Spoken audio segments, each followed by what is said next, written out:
My husband made my 6-year-old son call his mistress mom, but when I discovered he stole $200K from the family trust, I destroyed his legal career, and they both got disbarred forever. I'm 32 years old, I'm a pediatric nurse, and I've been living at my mother-in-law's house for 3 months with my 6-year-old son because my husband, or ex-husband technically since we're in the middle of a divorce, basically tried to replace me with his mistress while I was working a weekend shift at the hospital. And when I say replace me, I'm not exaggerating. He literally had my son start calling this woman mom. I still start crying when I think about it. But I guess I should tell the whole story from the beginning. Because what happened after that day was like a nuclear bomb that destroyed not just my marriage but Nicholas's entire professional career, and his mistress's too. I met Nicholas like 10 years ago. We were young. I had just finished nursing school and he was in law school. He was charming, ambitious, the type of person who lights up a room when he walks in, you know? And we got married after 2 years of dating, and we had Dylan when I was 26. The first years were good, or at least that's what I thought. Nicholas got a job at a major corporate law firm, one of those places where they work like 80 hours a week and look super important in their expensive suits. I worked 12-hour shifts at the children's hospital, and honestly, between his schedule and mine, we barely saw each other. But I thought, that's just how things were when you have a young family and you're both building your careers, right? About 2 years ago, Nicholas started mentioning a colleague from the firm a lot. Monica. Monica this, Monica that. Monica has brilliant ideas for the case. Monica and I stayed late working on the proposal. At first, I didn't think much of it because, they work together. It's normal to talk about your coworkers. But after a while, I started noticing weird things. He'd come home smelling like perfume that definitely wasn't mine. He'd get nervous when his phone rang. He started going to the gym super early in the mornings when he used to hate exercising. Things like that make you think, am I being paranoid? Or is something really going on? The thing is, I worked a lot of weekend shifts because they paid a higher differential, and we needed the extra money for the mortgage and Dylan's expenses. Nicholas would stay home with Dylan those weekends. And I thought, how nice that they're spending father-son time together. Right? How naive I was. Honestly. Turns out, during those weekends, Monica would come to our house. To our house. With my son there. And Nicholas would tell Dylan that Monica was a special friend from work, to treat her well, to be nice to her. Everything exploded like 3.5 months ago, on a Saturday at the end of July. I had a shift from 7 in the morning to 7 at night that weekend, but we finished early because it was a quiet day in pediatrics. Rare thing, but it happens sometimes. I got home around 5 in the afternoon, 3 hours earlier than expected. I walked in through the front door, and the first thing I saw was a woman. Monica, I guess, although I had never seen her in person. Wearing my apron, the one with embroidered sunflowers that my mom gave me before she died, cooking something in my kitchen. She was barefoot, like she was in her own house, and she had her hair up with one of my hair clips. I just stood there in the entrance with my keys still in my hand, trying to process what I was seeing. Monica turned around, and when she saw me, she went pale. Literally all the blood drained from her face. Before I could say anything, Dylan came running out of his room yelling, "Mommy! Mommy! You're home!" But when he got to the kitchen and saw me, he stopped dead. He looked at Monica, then looked at me, and then said something that still breaks my heart to remember. He said, "Real mommy. You came home early. I thought you were coming later. Real mommy." My 6-year-old son called me real mommy because someone had taught him there were 2 mommies, the real one and me. I guess. Or, I don't know how that twisted logic worked in his confused little head. I couldn't breathe. I felt like someone had punched me in the stomach. I asked Dylan, "Honey, what do you mean by real mommy?" And he, with that horrible innocence kids have when they don't understand they're saying something devastating, said, "Well, Monica is my real mommy. She cooks good food and plays with me. You're always at the hospital." At that moment, Nicholas came down the stairs. He had heard everything, because I'm not stupid, and the house isn't that big. He came down with an expression like panic mixed with anger, as if I was the one doing something wrong by showing up in my own house. I asked him, "What the hell is going on here? Nicholas, why is this woman in our house using my things, and why is our son calling her mom?" He tried to sound calm, said, "Samantha, calm down. I can explain. Things aren't what they seem." And I screamed at him, How can they not be what they seem? There's another woman in my house, in my kitchen, wearing my apron, and my son thinks she's his real mother. Monica tried to say something, like there was a misunderstanding, that her apartment had plumbing problems, and Nicholas had offered to let her stay a few days until they fixed it. But I'm not stupid. That explanation was garbage, and she knew it. I told her to get out of my house immediately, and when she tried to say something else, I yelled at her to get out before I called the police. Nicholas yelled at me to stop being dramatic, that I was scaring Dylan, and I said, "I'm scaring him? Me? Not you and your mistress who've brainwashed him into thinking he has two mommies?" Monica grabbed her things, well, not all of them because turns out she had a lot of clothes in my closet, and left. Dylan was crying, confused, asking why I was yelling, why Monica had to leave, and that's when something in me broke, or rather hardened. I realized this wasn't just an affair. It was something much worse. Nicholas had been trying to systematically replace me, using my weekend shifts to integrate his mistress into my son's life, making him believe she was a better mother than me. That night, after Dylan fell asleep, Nicholas tried to talk to me. He said yes, that he and Monica had a relationship, that they'd been together for like a year and a half, that he was sorry but he didn't love me like before, that we'd grown apart. I asked him if that's why Monica was living in our house, if that's why my son was calling her mommy. He had the nerve to tell me that Dylan needed a more present maternal figure, that I was always working, that Monica had filled that void. I told him to go to hell, that I worked those shifts to support our family, to pay for the house that he insisted on buying even though it was out of our budget.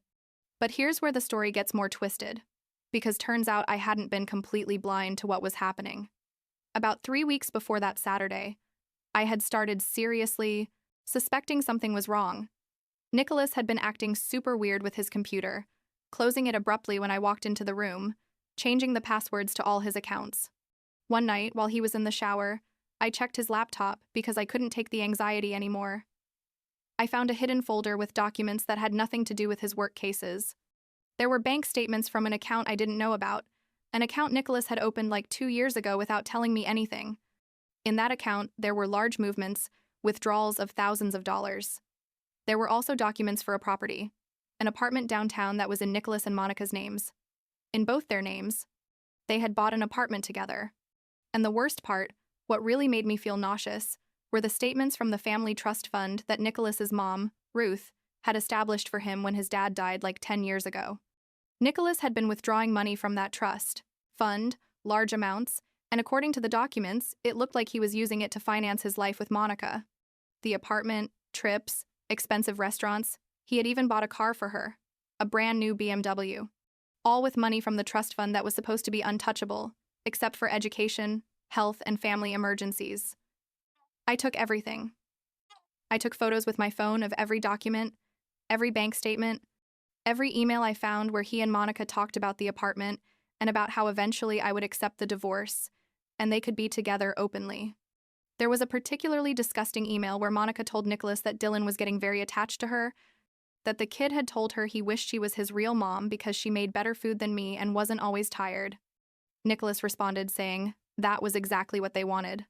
For Dylan to get used to the idea that Monica would be his new mom, that the kid was young and would adapt quickly. After finding all that, I consulted with a divorce lawyer. Secretly, obviously. I wanted to know what my options were, what I could do to protect Dylan.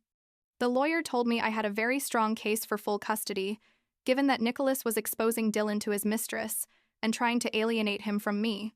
He also told me the misuse of the trust fund was illegal and that Nicholas's mom, as administrator of the trust, had the right to know what her son was doing with that money. So when that Saturday came and I found Monica in my house, I already knew a lot more than Nicholas thought. I already had evidence. I had already talked to a lawyer. I had already started planning my exit. What I didn't expect was the emotional shock of seeing all that with my own eyes, of hearing my son call another woman his real mommy. But that night I didn't sleep. I stayed awake in the guest room. Yes, I went to the guest room because I couldn't even look at Nicholas, planning my next moves. The next morning, Sunday, I packed all my things and Dylan's. I told Nicholas we were going to stay with his mom for a while, that I needed space to think. He said that was fine, that it was probably for the best. And that answer confirmed everything I needed to know. He didn't try to stop us. He didn't beg. He didn't say we'd fix things. He already had what he wanted, his house free to live openly with Monica. I took Dylan to Ruth's house, his paternal grandmother. Ruth and I had always had a good relationship. She knew I was good for her son, even though Nicholas wasn't always good for me. When I told her what had happened, about Monica living in our house, what Dylan had said about the real mommy, Ruth went pale. She started crying and told me that Nicholas's dad had done something similar to her years ago, that he'd had a mistress he'd bring to their house when Ruth worked night shifts as a secretary. That's why they eventually divorced. And that's why Ruth had established that trust fund with such strict terms after her ex-husband died, to protect Nicholas's money from his own bad decisions. I showed Ruth all the documents I had photographed, the trust statements, the apartment documents, everything. She stared at the photos on my phone with an expression of absolute betrayal. She told me, "My son is just like his father. He didn't learn anything from what happened to us." I asked her what she was going to do, and she said, "I'm going to report this to the trust administrators immediately. What Nicholas has done is fraud. He violated all the terms of the agreement." Ruth made the call that same Sunday afternoon. By Monday morning, the trust was frozen, and there was a formal investigation underway. Nicholas called me furious, yelling at me, how dare I involve his mother, that I had ruined everything, that money was his by right. I told him the money was never his to spend on his mistress, that he had violated his mother's trust and the terms of the agreement, and that now he would have to face the consequences. On Tuesday, I filed divorce papers and requested emergency custody, citing parental alienation and exposure of my son to an inappropriate relationship. I attached all the documents, all the emails, the photos I had taken of Monica in our house. My lawyer said we had a solid case and it was unlikely Nicholas would get more than supervised visitation given what he had done. But things got even more interesting when the law firm where Nicholas and Monica worked found out what was happening.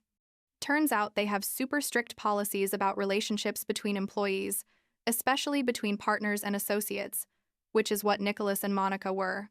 He was a senior partner and she was an associate, and supposedly Nicholas was part of the committee that evaluated associate promotions, which meant their relationship was a massive conflict of interest.